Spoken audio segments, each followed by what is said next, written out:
Magandang umaga! Andito ako ngayon sa Chongqing, China. Isa sa mga tinatawag na cyber city dito sa bansang ito kasi very high-tech na raw. Papunta ako ngayon dun sa tinatawag nilang Wishing Tower na naging isang tourist attraction na ngayon.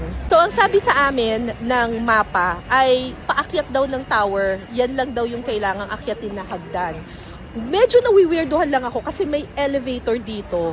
Tapos ang nakasulat doon sa elevator, 9th floor, nasa kalsada pa ako eh.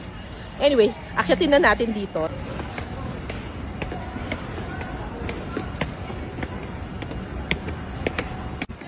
Dito na ako sa platform.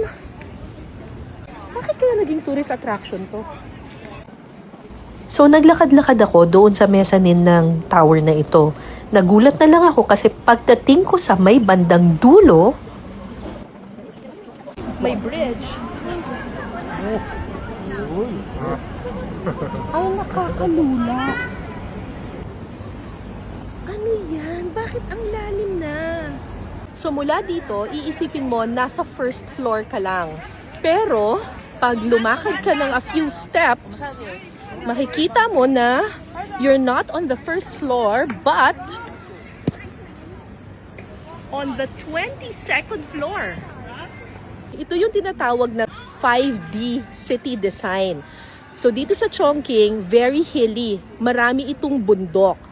Tapos, ang ginawa nila, nagtayo sila ng mga building. So itong mga bahaging ito na nasa aking likuran, na mukhang nasa first floor lamang, medyo nasa taas na siya ng isang hilly terrain.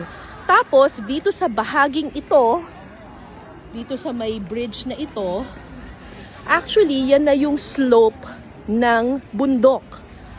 Kaya, kapag tiningnan mo, look at that!